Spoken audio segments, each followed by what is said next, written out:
invited to a murder. A stranger lies dead in Arlington Grange. There are 6 suspects, but which one is the killer? Could it be Mrs. Peacock, lady of the manor and beautiful society hostess? Perhaps Colonel Mustard, military hero and intimate family friend? Is Reverend Green a saint or sinner? Is it Professor Plum, a man with a degree of suspicion? Miss Scarlet, Mrs. Peacock's glamorous stepdaughter? Or Mrs. White, loyal housekeeper and devoted confidant?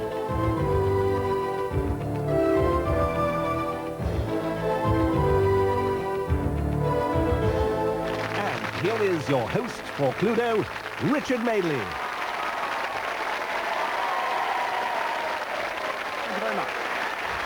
Thank you. Good evening. Hello and welcome to Cluedo, the detective game where we invite you to examine the evidence, collect the clues and solve the mystery of a murder at Arlington Grange. And hoping to do all of that here in the studio are celebrity detectives, Countdown's mathematical genius, Carol Vorderman, and MP and Liberal Democrat spokesman, Charles Kennedy. And challenging them, we have from TVAM and Holiday 92, Kathy Taylor, and newscaster and presenter, Richard Bath. And good luck and good hunting to you all. Well, Cluedo, of course, is a game of observation, elimination and deduction. Our studio sleuths, and of course you at home, have to work out who committed the murder, with which weapon, and in which room. And you should follow all the evidence very carefully because you could win a fantastic murder mystery weekend in our special Cluedo competition. I'll give you the details on that later on. But first of all, we have to conduct a murder inquiry. And I'll begin by revealing some important initial clues. We do know that the murder was committed with one of these 6 weapons. Was it the spear, the shotgun, the cake knife, the parasol, the corkscrew, or was it the paperweight? I can also reveal that the victim was killed in one of these 6 rooms. Was it the dining room, the drawing room, the billiard room, the library, the kitchen, or was it the study? Well, let's now examine the crucial evidence, the events that lead up to the murder. We're about to witness a family reunion, which brings some unpleasant surprises.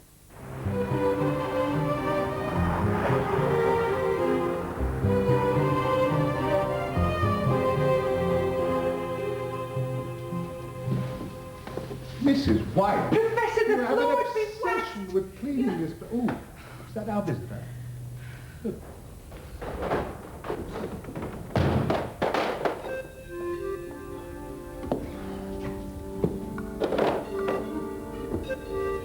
Indian? Not exactly. Sister Concepta, conceptual sister of the poor and needy, and sister-in-law of dear Mrs. Peacock. It appears Jack had a sister, lost in the midst of time and the tributaries of the Amazon, until a chance letter showed me the light. Could you find a safe place for this, my dear? I don't feel easy carrying £500,000 worth of emeralds about. Oh, £500,000! That settles it. I'm ready to be converted. Reverend Green. Man of the cloth carrying a gun. It's disgusting. Mrs. White, could you please take these things and put them in the library, in the safe? Oh, yes, it's perfect. I can see the potential instantly. A glass of sherry, Sister Concepta? Oh, no, thank you. I never drink alcohol. The devil's stuff. Then I must have sold my soul long ago. I believe you have. I've read all about those animal experiments.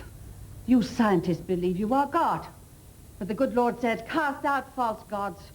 And I intend to do his bidding. Frankenstein. That's a mite unchristian for a nun, isn't it? Ah, Colonel Mustard, ex-SAS. Not exactly renowned for Christian values, I hear. What exactly do you mean by that? You'll find out soon enough. All of you will come to see the error of your ways. The church has a clear view of morality. And I intend to clean up my own doorstep. Look here, this is my parish, and I take care of my parishioners' spiritual well-being. Do you indeed, Reverend? This is my stepdaughter.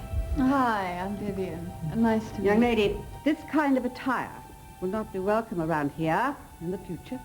Well, if you don't mind me saying so, it really isn't your house to decide. Actually, it is. Oh, what did you say? Last will and testament of Jack Peacock.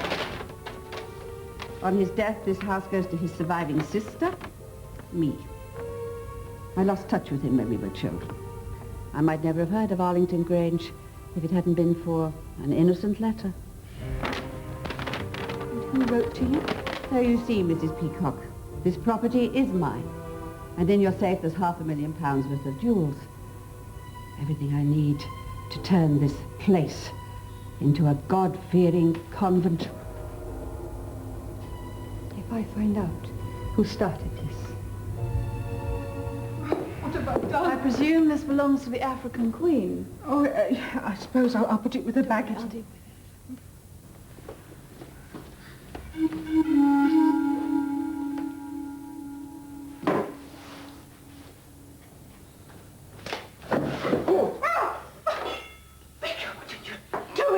I'm sorry, Mrs. White. This damn woman's got me all on edge. Oh, you're not the only one.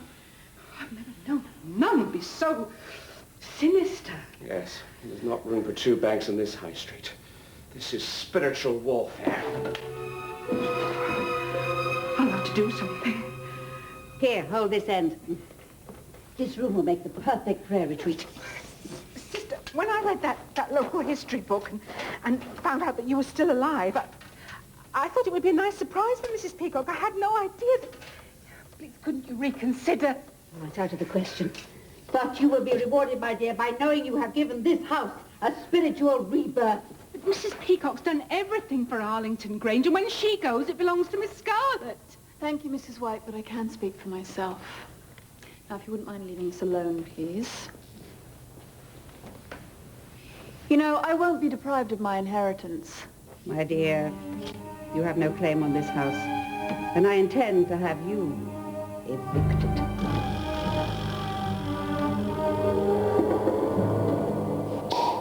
Where'd that woman go with my luggage? Ah, Carol. Meditating on your murderous past, are you? What exactly are you driving at? You trained mercenaries in the upper Amazon, did you not? They attacked and wiped out an entire missionary settlement. All the natives were killed. That was my settlement, Colonel. I don't know what you're talking about. Maybe you didn't give the order yourself. But those mercenaries were your soldiers, Colonel. I hold you responsible. You will pay. Where's that woman from?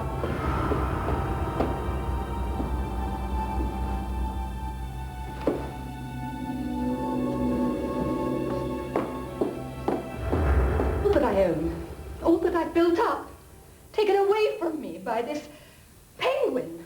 Elizabeth, calm down. Oh, no, I won't calm down. Where is she now? She mislaid her luggage. Oh, really? Well, I'll find her luggage for her.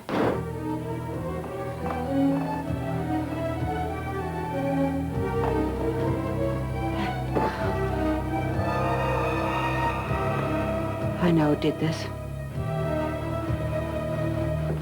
Oh, good afternoon, Mrs. White. Have you seen the Reverend? He rushed out, seemed quite upset. Thank you. Who made all that mess? No respect, some people. Wax everywhere. Yes. Oh, I see somebody's had a go at that crabby old nun. More power to them, I say. I think we'd better call the police. Sister Concepta. Someone's killed her.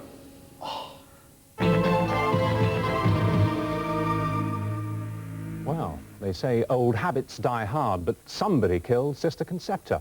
Only 2 people know who murdered her. I'm one of them, and the other, of course, is the killer, who was one of these 6 suspects. Did Colonel Mustard's dark deeds provide a motive for murder?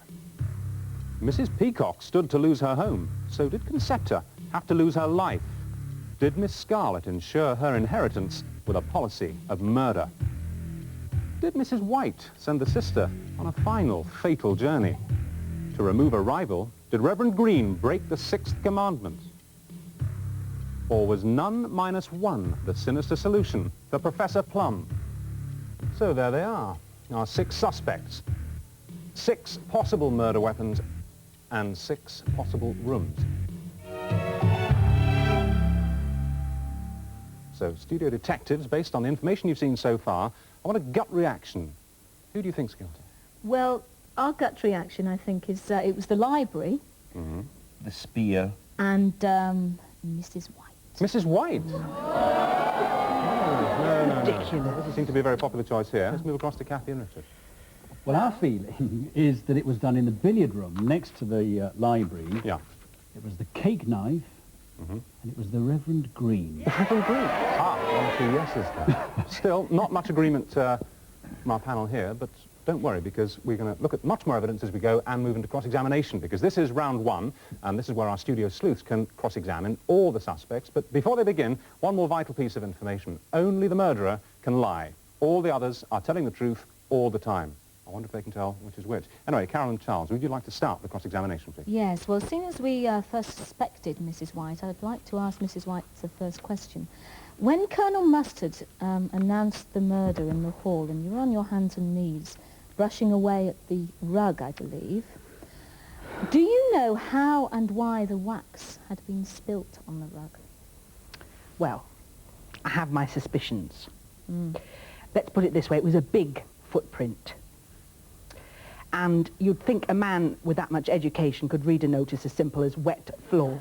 You'd think that, wouldn't you? Mrs. White, you make it sound like that was the biggest crime of the day. Thank you. Another question, please. Yes, Mrs. Peacock, I'd like to throw this question at you, if I may. You were obviously very angry in the study. You were talking to Colonel Mustard there, really sounding off. In fact, you thumped the paperweight on the desk and said that you would go and sort out this nun. Now, we would like to know where you went and what you did.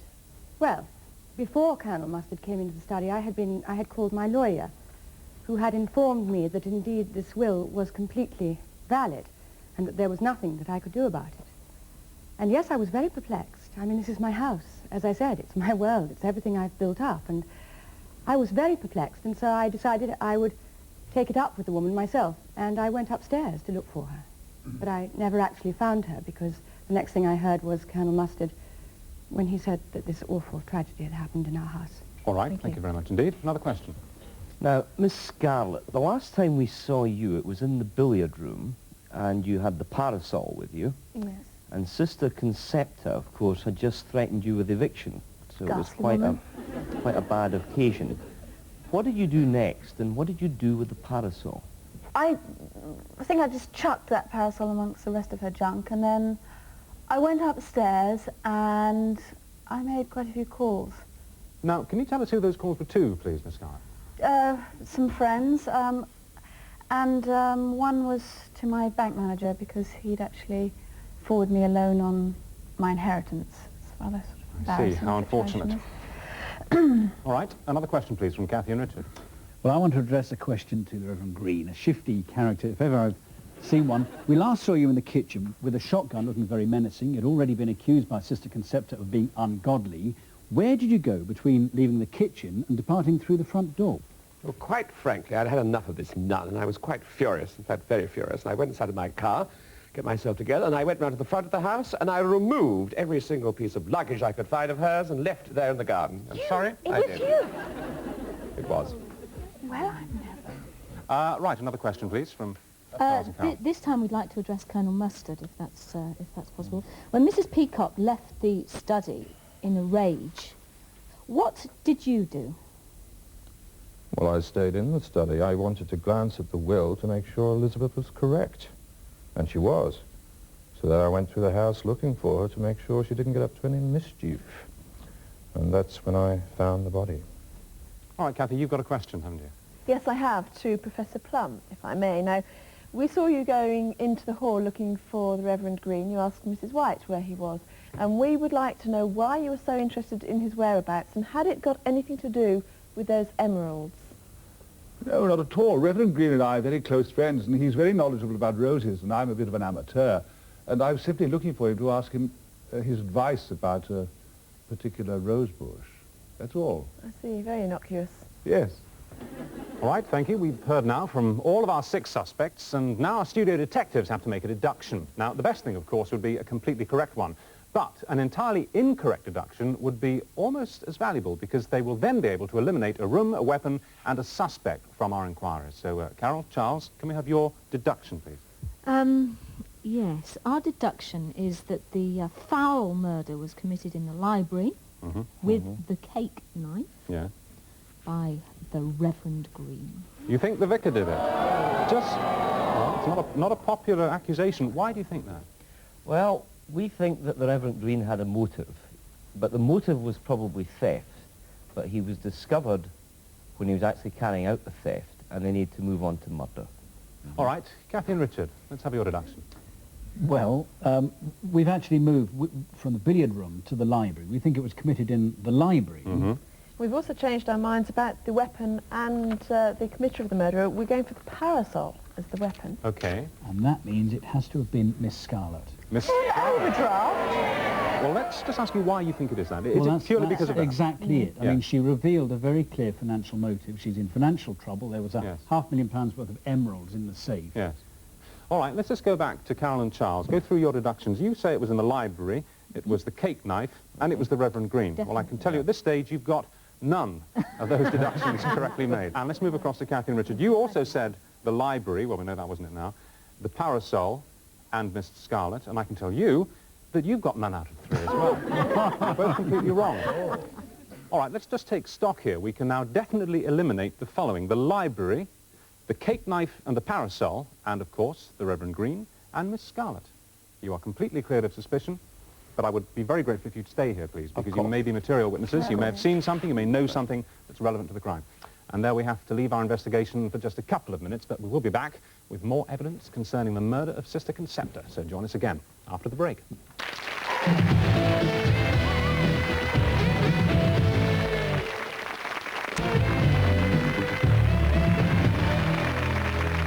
Welcome back to part 2. Sister Concepta is dead.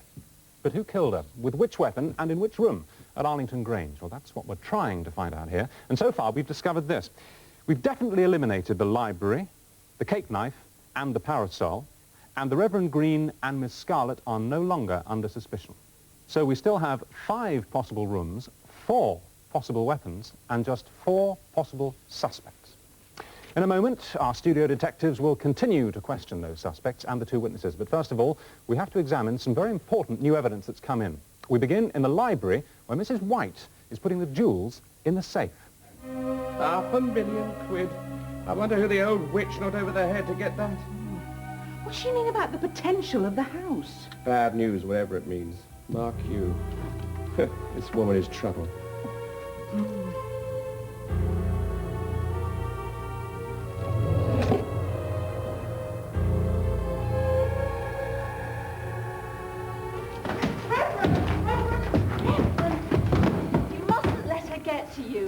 You're right. At least I got it out of my system. Calm down. Why don't you take a nice long walk? Absolutely.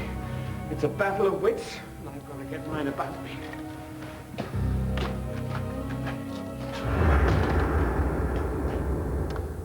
Well, I have to say that if we didn't know that the Reverend Green was completely innocent, that would have looked rather black for you, Vicar. It certainly would. But we know that you were telling the truth and you are innocent. So our studio sleuths will now put this fresh evidence to good use. In round 2, they can cross-examine any suspect or witness that they want to, and each question and answer must then be followed immediately by a deduction. So we'll start with Carol and Charles. Well, let's go back to Colonel Mustard. You were having a drink earlier in the proceedings in the dining room. Now, after Mrs. Peacock had a conversation with you, where she stormed out of the study, did you go back to the dining room and have another drink? Yes, I did go back to the dining room. It's rather fine wine, and I took it with me when I was in search of Elizabeth. Ah. Would you like to make a deduction from that?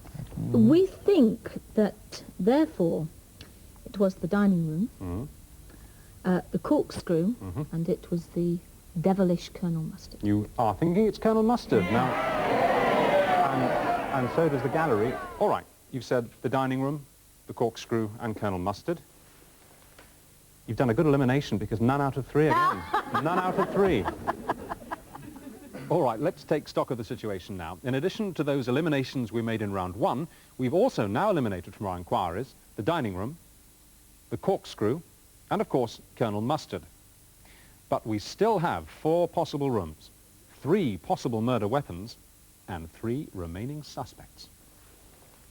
All right, Kathy and Richard, let's have a question from you. Okay, to Professor Plum. Now, you were accused, in not so many words, as having left a large footprint of wax on Mrs. White's lovely clean rug in the hallway. Do you admit to that? Was it your footprint? No, I hotly dispute that because I'm a compulsive wiper of feet. In fact, my shoes only last about 6 weeks. And I remember that it was because I kept wiping my feet that my first wife left me. She said, "I'm jealous of that mat. I wish you'd give me the same attention that you give the doormat." So, in a word, no? No. Right, Kathy, Richard, let's have the deduction. We think it was Mrs. Peacock. She had the strongest motive, and the crime was committed in the drawing room with the spear. Ludicrous. Ludicrous or not, let's remind ourselves. Kathy and Richard think the murder was committed in the drawing room with the spear and by Mrs. Peacock. Well, I can tell you that 2 out of those 3 deductions are correct. Well done. You're getting very close. Getting this. All right. You two, would you like to ask a question? We would like to ask Mrs. White a question. It was you who started to bring the bedlam into Arlington Grange by writing the supposedly innocent letter to Sister Concepta. Did you realise that she would inherit Arlington Grange? Of course not. I would never have caused that trouble if I'd known about that will, and I wish you hadn't mentioned that because nobody else knew I wrote that letter until now. Could we please have a deduction based on that?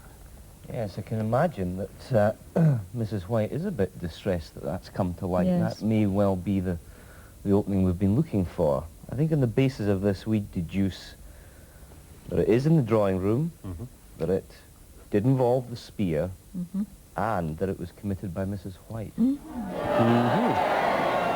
I can tell you, it was the drawing room, and it was the spear, and it was Mrs. White.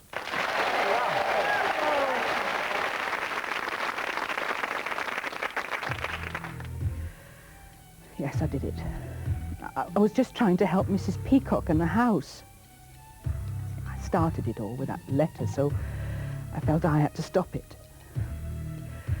All those emeralds seemed to be the answer. I knew Sister Concepta needed them to build her convent, so I thought if I got rid of them, maybe she'd go away.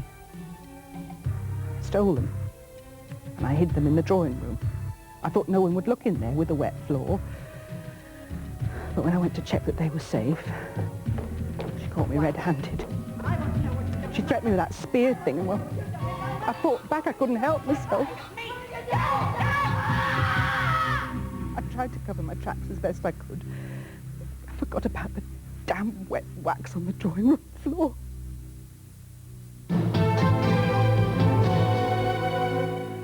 So, it was Mrs. White who murdered Sister Concepta in the drawing room, and she used the spear to kill her. My apologies to the other 5. You're all, of course, cleared of suspicion and free to go. And, of course, our congratulations have to go to Carol and Charles. Well done. You did a very good piece of detection, and it was a difficult one tonight. And to Kathy and Richard, commiserations. You did well, too, but not quite well enough. Round of applause, please. That's well done indeed. And I hope you've enjoyed playing detective at home tonight. In just a few moments, I'll be giving you the phone number for our competition with a chance to win a murder mystery weekend for 2. We'll be back next week to solve another murder at Arlington Grange. But for now, from all of us here on Cluedo, it's a very good night to you. Good night.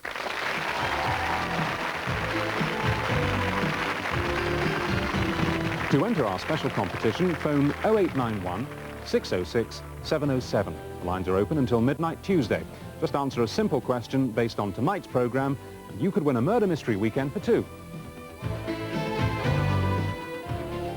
The answer to last week's competition was B. The last place everyone else saw the contracts was in the dining room. And last week's winner was Mr. Philip Hurst from Southport.